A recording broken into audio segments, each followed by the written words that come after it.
PSLV's polar satellite launch vehicle, India का PSLV का जो सक्सेस रेट था लास्ट ईयर तक वो 95% के ऊपर था। जो हमें लगता था कि ये तो हमारा बिल्कुल पेट बेबी है, ये तो मास्टर है हम इसके, सडनली उसके बैक टू बैक दो फेलियर कैसे हुए? तो जो EOS सैटेलाइट गिर गया 2 बार, that is also a double loss. ISRO के इतिहास में बैक टू बैक ऐसे फेलियर्स नहीं होते, क्योंकि ये 2 बार हुआ है इसलिए इसको टेबल पे रखना जरूरी है। मैं ये नहीं कह रहा हूँ कोई तथ्य है या कोई प्रूफ है मेरे पास या प्रमाण है।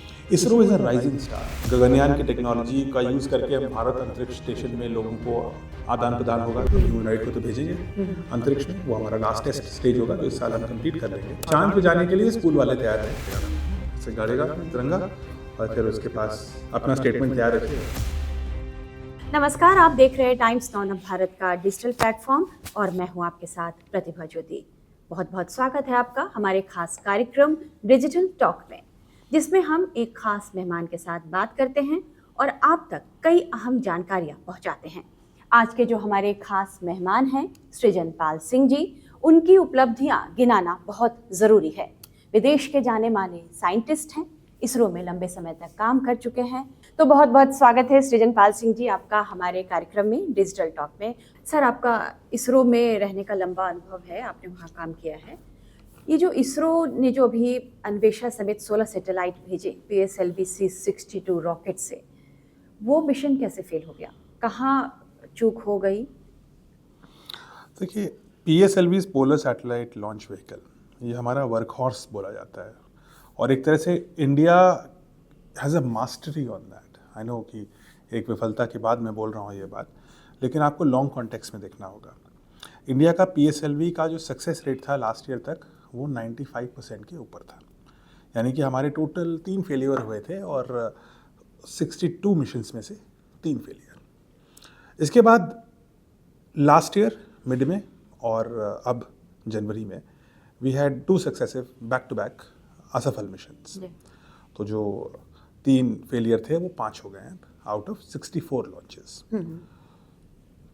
तो भी अगर 64 लॉन्चेस में से 5 लॉन्चेस ही फेल हुए और 59 launches were successful, it's still a very good, it's a very good ratio. लेकिन ये मतलब इस तरह I don't want to brush aside कि there is a matter of concern, लेकिन लॉन्ग कॉन्टेक्स्ट देखना ज़रूरी है। तो कोई लोग ये नहीं कह सकते कि ISRO doesn't know how to launch satellites, जो कुछ तबका बोलना शुरू कर चुके हैं। उसी कॉन्टेक्स्ट में ये भी कहना ज़रूरी है कि इस बीच हमने GSLV सक्सेसफुल लॉन्च किया है, जो इससे भी बड़ा होता है, 1.5 गुना ज़्यादा पेलोड ले जाता है। GSLV that has been successful, उसमें कोई ऐसी आँच नहीं आई। तो अब सवाल उठता है कि जिस प्रोजेक्ट पे हमें सबसे ज़्यादा यकीन था, जो हमें लगता था कि ये तो हमारा बिल्कुल पेट बेबी है, ये तो मास्टर हैं हम इसके, सडनली उसके बैक टू बैक 2 फेलियर कैसे हो गए? और ये जो मिशन फेल हुआ लास्ट वाला C-62, इसकी वजह से for the second time Anvesha has not been successfully launched. तो ये एक DRDO के लिए भी एक सेटबैक हो रहा है, क्योंकि उसके बड़ा ही प्रीमियर सैटेलाइट है। It's a massive surveillance satellite है, वेरी एक्सपेंसिव। तो जो EOS सैटेलाइट गिर गया 2 बार, that is also a double loss for us. और इससे डीमोटिवेट भी हो सकता है, भाई एक ही सैटेलाइट बार बार बनाते बनाते, it's a very demotivating process. Then there were other 15 satellites who also were lost. उसमें कुछ प्राइवेट सेक्टर के थे, कुछ विदेशी सैटेलाइट्स थे। So it is beyond doubt कि ये चिंताजनक बात है, क्योंकि एक बार होता है हम सीख जाते हैं, दोबारा if you don't learn from a failure twice then there is a question mark. तो इसरो के इतिहास में ऐसा नहीं होता। इसरो के इतिहास में बैक टू बैक ऐसे फेलियर्स नहीं होते और उसी जगह हुआ। सो जो लास्ट ईयर का मिशन था वो 3rd स्टेज में फेल हुआ। यानी फर्स्ट स्टेज में रॉकेट भारी भरकम होता है, स्ट्रैप ऑन मोटर्स होती हैं, एक क्योंकि धरती से आप उठ रहे हैं, ज़्यादा वजन है, तेल बहुत है आपके, फ्यूल बहुत है, सॉलिड फ्यूल है, लिक्विड फ्यूल है, आप सबको उठा रहे हैं, तो उस समय बहुत मुश्किल होता है रॉकेट्स का लिफ्ट ऑफ। उस स्टेज से हम शुरू करते हैं सॉलिड फ्यूल, उसके बाद विकास इंजन आता है, लिक्विड फ्यूल, फिर 3rd स्टेज पे वापस सॉलिड फ्यूल, और फिर 4th स्टेज पे हम स्पेस में होते हैं और हम सैटेलाइट को सही जगह प्लेस कर देते हैं। ये जो 3rd स्टेज है, ये दूसरी बार हुआ लगातार कि 3rd स्टेज पे एग्जैक्टली ऑलमोस्ट उसी मोमेंट पे रॉकेट वेंट ऑफ कोर्स। यानी कि ये जो लास्ट ईयर का इशू था वो परसिस्ट कर रहा है इस ईयर। कोई नई प्रॉब्लम शायद नहीं आई है, हमने ऑब्वियसली प्रॉब्लम आइडेंटिफाई करी होगी लास्ट ईयर की, उसको रेक्टिफाई किया होगा। या तो हमने प्रॉब्लम गलत आइडेंटिफाई करी या हमने रेक्टिफिकेशन गलत किया, या रेक्टिफिकेशन नाकाफ़ी था। कोई ऐसी प्रॉब्लम थी जो हिडन रह गई। यही 3 पॉसिबिलिटी हो सकती हैं। इनमें से कुछ हुआ है। अब इसके कारण क्या हो सकते हैं? पहला कारण ये हो सकता है कि जो मैंने आपको बताया कि प्रॉब्लम गलत आइडेंटिफाई करी।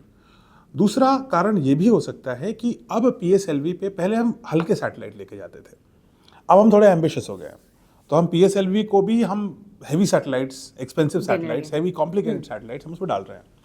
तो शायद इन सैटेलाइट्स के वजन और कॉम्प्लेक्सिटी की वजह से PSLV अंडर परफॉर्म कर रहा है। एक तरीका ये हो सकता है, वजन नहीं उठा पा रहा है। वजन नहीं उठा पा रहा है। उतने सारे सैटेलाइट्स एक साथ ले जाने की कैपेबिलिटी शायद अभी कुछ जगह उसमें नहीं है, कुछ कमी है, कुछ उसका something which is technically which is a flaw because of the weight of the satellites. Third problem, so ये तो 2 टेक्निकल इशूज हैं, इनको टेक्नोलॉजी से सॉल्व करना है। तीसरा एंगल जो बिल्कुल अनप्रूवन है, लेकिन इट्स क्योंकि ये 2 बार हुआ है इसलिए इसको टेबल पे रखना जरूरी है। मैं ये नहीं कह रहा हूँ कोई तथ्य है या कोई प्रूफ है मेरे पास या प्रमाण है। ISRO is a rising star. It's a challenge to global players, not just अब नासा बल्कि इवन प्राइवेट प्लेयर्स, जैसे इलॉन मस्क की जो कंपनी है, इन सब लोगों को भी it's a challenge to everybody because we do it cheap, we do it accurately and इसलिए इंडिया इज इमर्जिंग पावर। कई उपलब्धियां हैं इसरो के और इंडिया का प्राइवेट स्पेस सेक्टर भी इसी वजह से बढ़ रहा है। इसलिए हमें एक तीसरा एंगल भी इस पे एनालाइज करना पड़ेगा, देखते हैं क्या होता है, और वो है साबोटाज का। Is there a deliberate attempt to make these failures happen? So this is the third angle which we have to also explore. तो इन तीनों एंगल को एक्सप्लोर करके we have to now, since 2 bar failure हो गया है एक ही चीज़ को लेकर के, we have to go back, we have to figure out कि ये क्या है। ये मल्टी एजेंसी एनालिसिस होगा। It can not be just limited to, I think, कि सिर्फ एक सब कमेटी के ही थ्रू डिसाइड हो, क्योंकि सब कमेटी तो ऑलरेडी कर चुकी है ये काम। Now there has to be also an investigation कि लास्ट टाइम के फेलियर रिकग्निशन में गलती क्या हुई, बिकॉज इसका मतलब ये भी है कि हम फेलियर को रिकग्नाइज नहीं कर पाए, हम गलती नहीं पहचान पाए। ये मेरे लिए ज़्यादा बड़ा सवालिया निशान है बनिस्बत इसके कि गलती हो गई। सुधार क्या करें? अगर तो गलती पकड़ने का प्रोसेस हमें सुधारना पड़ेगा कि उसमें भी कुछ गड़बड़ हुई है। So those things are there. और इसमें जो मैंने आपको बताया, espionage and systematic sabotage is also something to look at. तो इन सारी चीज़ों को एनालाइज हमें करना होगा। इसमें कोई डाउट नहीं है कि हम इसको दोबारा करेंगे, इस साल ही करेंगे, और इसमें भी मुझे पूरा विश्वास है कि अब हम इसको सही करेंगे। और अब ना सिर्फ हम इसको सही करेंगे बल्कि हम अपनी गलती को पहचानने के प्रोसेस को भी बेहतर बनाएंगे। ये अन्वेषा सैटेलाइट हमारे लिए क्यों महत्वपूर्ण था? ये क्या काम करने जा रहा था ये satellite? It's a very so it's a hyperspectral satellite, यानी मल्टीपल स्पेक्ट्रम पे, जो उसका स्पेक्ट्रम है वो it's a very unique spectrum on which it works. Earth observation है, EOS is earth observation satellite, यानी इट्स बेसिकली फॉर सर्वेलेंस। आपको अर्थ पे क्या हो रहा है, मूवमेंट को ट्रैक करना। It's a very high resolution capability it has, और इसलिए इसको मिलिट्री ग्रेड का है। So that's why DRDO is involved. विशेषकर नेवी के लिए बहुत यूजफुल रहता रहेगा, मतलब अभी फिर बनेगा और हम इसको दोबारा डालेंगे। And this will empower us to have a deeper analysis for our military grade जो हमें इंफॉर्मेशन चाहिए उसके लिए, in the wake of given कि हम ऑपरेशन सिंदूर से we just came off and we realise कि इट्स सो इम्पॉर्टेंट। हम लोग कई बार सोचते हैं कि सारा ये जो success of operation Sindoor was just कि हमने एक BrahMos and Akash and all this missiles, which is true, but ये भी ट्रू है कि हमारे पास एग्जैक्ट डेटा था कि कौन कहाँ है, वो कहाँ से आता है, सैटेलाइट की मदद से, अंतरिक्ष से आता है। So it's not just it's a multi prong thing. जैसे तो हमारी रणनीतिक कह रहे हैं कि हमारी सामरिक जो मिलिट्री है, सामरिक रणनीति बनाने के लिए, हमें सुरक्षित रखने के लिए, मैरिटाइम सिक्योरिटी के लिए, हम बहुत बड़ा हमारा मैरिटाइम बॉर्डर है, हाँ, उन सब के लिए EOS would be extremely important. तो आने वाले 10 सालों में आप हमारी सुरक्षा के लिए, मतलब जो सामरिक सुरक्षा के लिए में, उसमें टेक्नोलॉजी का कितना बड़ा रोल देख रहे हैं? खासकर स्पेस का, सैटेलाइट का, इसरो का कितना बड़ा रोल देखते हैं आप? सबसे इम्पॉर्टेंट देखिए चीज़ क्या है कि जैसे अभी space is a very interesting domain. अगर हम स्पेस से ही बात करें, सबसे पहली चीज़ तो स्पेस ही है, तो टेक्नोलॉजी में स्पेस। अब जैसे हम अन्वेषा की बात कर रहे थे, सो अन्वेषा मिलिट्री स्ट्रेंथ तो आपको देता ही है, बट आपको वो एग्रीकल्चरल आउटपुट भी दे पाएगा। वो ये भी बता पाएगा कि कौन, जो चीज़ ये बता सकता है कि कौन शिप कहाँ से कहाँ जा रही है, वो ये भी दिखा सकता है कि क्या कहाँ उग रहा है। तो मिलिट्री टेक्नोलॉजी जब आप बढ़ाते हैं तब आपको सिविलियन इम्पैक्ट भी मिलता है। Clear example is internet. बनी तो मिलिट्री के लिए थी, बट आज सब यूज़ कर रहे हैं। तो बहुत सी ऐसी technology, Anvesha is also an example, उसको मिलिट्री के लिए भी हम यूज़ करते हैं, सिक्योरिटी के लिए भी यूज़ करते हैं, हम उसे फार्मिंग के लिए भी यूज़ करते हैं, हम उसे लैंड यूज़ पैटर्न को भी एनालाइज करते हैं, हम सब कुछ एनालाइज करते हैं। So so this things go hand in hand. जब आप मिलिट्री टेक्नोलॉजी को इम्प्रूव करते हैं तो सिविलियन टेक्नोलॉजी को भी फ़ायदा होता है। तो सबसे पहले तो ये समझना आवश्यक है। तो अब हम बात करते हैं कि कौन सी ऐसी चीज़ें हैं जो भारत में हम लोगों को अब आगे चल के काम करेंगे, और हम नेशनल सिक्योरिटी से भी देखते हैं और उसको एक सिविलियन यूज़ से भी देखते हैं। तो वन इज स्पेस। आने वाले 10 साल में हम गगनयान कर चुके होंगे, वो तो अगले साल ही कर देंगे। We'll have the technology to send humans to space with our own technology which is huge. 10 साल के अंदर we'll have our own Bharat Antariksh station which will be our own space station, जहाँ पर हम गगनयान की टेक्नोलॉजी का यूज़ करके हम भारत अंतरिक्ष स्टेशन में लोगों को आदान प्रदान होगा, लोग जाएंगे और वापस लाएंगे। वहाँ पे बहुत सारे एक्सपेरिमेंट्स करेंगे। हम अगले 10 साल के अंदर उस मुकाम पे पहुँच चुके होंगे, वहाँ पहुँचे नहीं होंगे लेकिन हम बस लॉन्च करने की तैयारी में होंगे, manned mission to moon.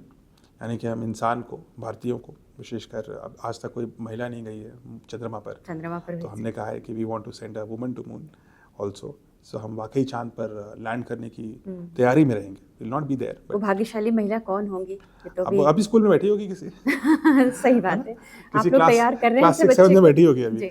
So that is what we are going to do. And then ये तो हो गया स्पेस का। मून पे जाना बहुत इंपॉर्टेंट है, मून पे बहुत एनर्जी है और उसको हम इस्तेमाल करेंगे। सेकेंड चीज़ पे आते हैं। सबसे इम्पॉर्टेंट चीज़ मुझे लगता है जो हम एनर्जी सेक्टर में करेंगे वो होगा थोरियम। भारत दुनिया का सबसे बड़ा थोरियम रिजर्व है। भारत के थोरियम में इतना एनर्जी है जितना दुनिया भर के कोल, ऑयल, पेट्रोल, यूरेनियम, इन गैस, इन सब को मिला दीजिए तो उससे ज़्यादा एनर्जी भारत के थोरियम में है। लेकिन उस थोरियम से हम अभी बिजली नहीं निकाल रहे हैं। उस थोरियम से ऊर्जा निकालना एक प्रोसेस है जो अब ऐसा लग रहा है कि it is now economically feasible. Last year एक अमेरिकन कंपनी है, उसने एक अनील रिएक्टर बनाया है, ANEEL, जिससे कमर्शियली वायबल थोरियम से एनर्जी निकाली जा रही है। अब ऐसी टेक्नोलॉजी हमें भारत में बनानी है क्योंकि आपके कदम के नीचे थोरियम है। भारत सबसे बड़ा थोरियम का रिजर्व है और कहीं ज़्यादा। वेनेजुएला के तेल वेल तो बेकार है इसके आगे। So it is so huge.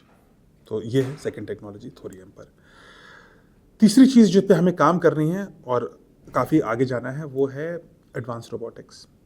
हमें एडवांस रोबोटिक्स में इस समय चाइना बहुत आगे जा चुका है and it's important for us कि हम उसको ना सिर्फ चेस करें बल्कि बीट करें।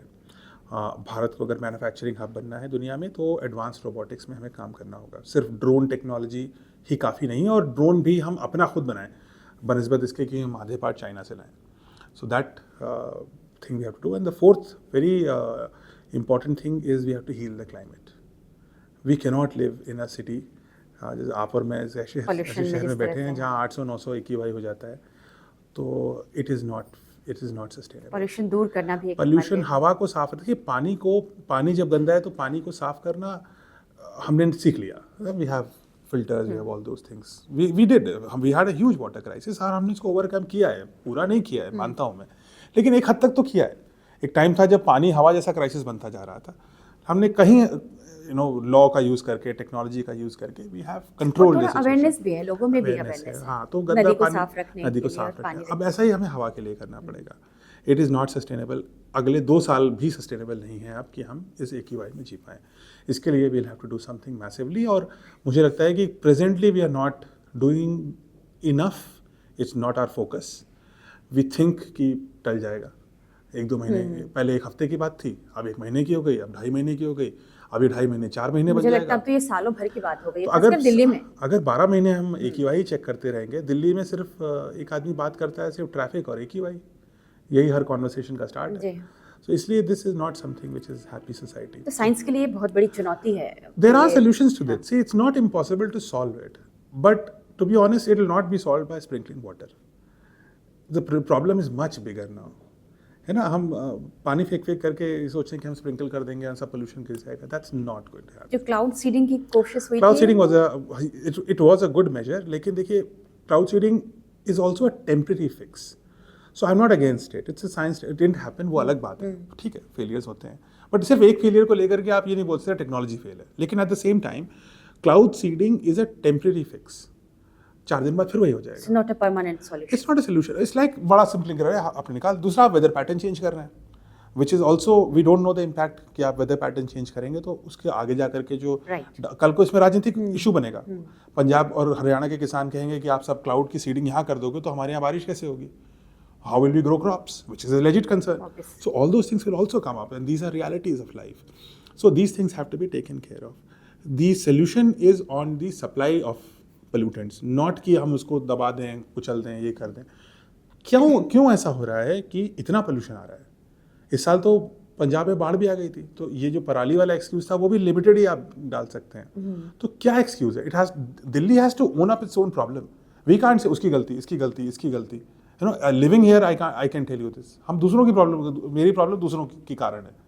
ये एटीट्यूड हमें हटाना पड़ेगा। We have to own our problem कि there is something fundamentally wrong in the way we live and this is not sustainable.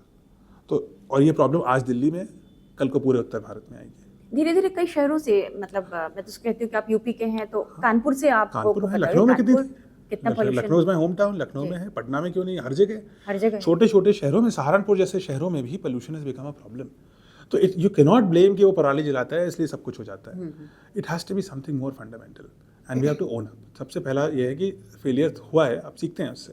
तो आई थिंक भारत को इस पे अगले कुछ सालों में काम करना होगा, बिकॉज इवन फ्रॉम अ राष्ट्रीय सुरक्षा perspective you can't have sick citizens. आप बीमार सिटीजन्स के साथ सुरक्षित राष्ट्र नहीं बना सकते। बहुत सही बात कही sir.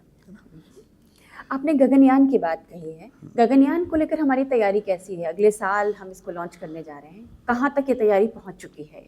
Gaganyaan is doing very well. मतलब PSLV के इस असफलता में सब कुछ डूब जाता है कभी कभी, लेकिन सच ये है कि Gaganyaan is doing very well. Gaganyaan is almost on schedule. we've had no major setbacks at all. In fact, कुछ चीज़ें तो हमने जो आशा थी उससे ज़्यादा अच्छे पे किया है। नाउ इस साल हम व्योमित्र जो हमारा ह्यूमनॉइड होगा, हम ह्यूमनॉइड को तो भेजेंगे अंतरिक्ष में, वो हमारा लास्ट टेस्ट स्टेज होगा जो इस साल हम कंप्लीट कर लेंगे। बड़ी इंटरेस्टिंग बात है कि हम किसी कुत्ते बिल्ली जानवर को नहीं भेज रहे, है ना, तो कि वो मर जाएगा वहाँ जा करके, तो हम एक रोबोट को भेज रहे हैं, उससे हम डेटा लेंगे। तो ये भी हमारी स्पेस में हम कितने पीसफुल हैं, ये इस बात को दिखाता है। बाकी सारे देश 2 बार नहीं सोचते, है ना। लाइका गई थी अंतरिक्ष में, वापस नहीं आई थी, 4 सेकंड की जिंदगी थी उसकी वहाँ पर, एकदम she would have exploded. So we didn't do that. So और नेक्स्ट ईयर, इस साल पूरी टेस्टिंग कंप्लीट करने के बाद next year will send those astronauts जो हमारे हैं। एक तो ऑलरेडी आ चुके हैं इंटरनेशनल स्पेस स्टेशन पे, शुभांशु शुक्ला जी, तो he is obviously experienced, and then we'll send more. और फिर एक बार हो जाएगा, फिर ये हर साल 2 बार तो होगा ही, मतलब then we'll start expanding. It will become a huge territory for us because there's a lot of industry around it. So there is demand for people to be sent in space. जो space tourism की बात कर रहे हैं, space experimentation की बात कर रहे हैं। फिर we'll have to find a ability कि हम डॉकिंग कर पाएँ स्पेस स्टेशन से, जो अंतर्राष्ट्रीय स्पेस स्टेशन है। If we can do docking, that will be next stage. उसके नेक्स्ट स्टेज पे हम अपना स्पेस स्टेशन बनाएंगे। So this is all start. So Gaganyaan you should see as the first step of India landing on the moon. Okay, इसका पहला चरण, ये पहला चरण है। फिर यहाँ से हम दूसरों का अंतर स्टेशन में डॉक करने की कोशिश करेंगे, फिर हम अपना अंतर स्टेशन बनाएंगे, फिर हम अपना बेस चांद पे बनाएंगे। So that is what is going to happen. So anyone who is in school today, अगर आप स्कूल में पढ़ रहे हैं तो आपके लिए अच्छा मौका है। You could be not just Gaganyatri, तो बन ही सकते हैं, गगन यात्री तो कॉलेज वाले भी बन सकते हैं, चांद पर जाने के लिए लेट नहीं हुआ है। चांद पे जाने के लिए स्कूल वाले तैयार रहें, क्योंकि कोई आप ही में से सुनता हुआ बच्चा होगा जो एक दिन भारत का वो इंसिग्निया लगाएगा, यहाँ पर तिरंगा लगाएगा और चंद्रमा पर तिरंगा फैलाएगा, ऐसे गाड़ेगा तिरंगा, और फिर उसके पास अपना स्टेटमेंट तैयार रखिएगा। आपने जैसी बातें की, हमारी भुजाएं जो है ना बिल्कुल गर्व से चौड़ी हो रही हैं हम सब। बिल्कुल, वो तो ये थी हमारी बातचीत सृजनपाल सिंह जी से, और चूंकि इन्होंने भविष्य की बहुत बातें की, इमेजिनेशन की बहुत बातें की, तो मैं भी भविष्य देख रही हूँ, इमेजिन कर रही हूँ कि दर्शकों को ये बातचीत ज़रूर पसंद आई होगी। और मेरा तो मन था कि मैं और लंबी बातचीत करूँ, लेकिन अब सर के पास समय कम है और इस पॉडकास्ट को ख़त्म करने का भी वक्त आ गया है। तो आप सबसे इजाज़त चाहिए, और फिर अगले एपिसोड में हम किसी और ख़ास मेहमान के साथ जुड़ेंगे, और यह भी उम्मीद करते हैं कि सृजनपाल सिंह जी फिर भविष्य में हमारे साथ एक बार जरूर बातचीत करेंगे। सर, आपका बहुत बहुत धन्यवाद हमसे बातचीत करने के लिए, टाइम्स नाउ नव भारत के डिजिटल प्लेटफॉर्म पर आने के लिए आपका बहुत बहुत शुक्रिया। मेरा भी धन्यवाद आपको और आपकी टीम को भी, जिन्होंने यहाँ पे कई घंटों तक इतनी कठोर मेहनत करी है। आई एम श्योर इसके रिजल्ट्स अच्छे आएंगे और यू आर ऑलवेज वेलकम। हम दोबारा जुड़ेंगे और आपके दर्शकों को भी मेरा धन्यवाद हमें सुनने के लिए। बहुत बहुत धन्यवाद। खबरों की रणभूमि में यहाँ शोर नहीं, सोच लड़ती है। जहां शब्द नहीं, फैक्ट्स वार करते हैं और हर सवाल खोलता है सच की नई परत।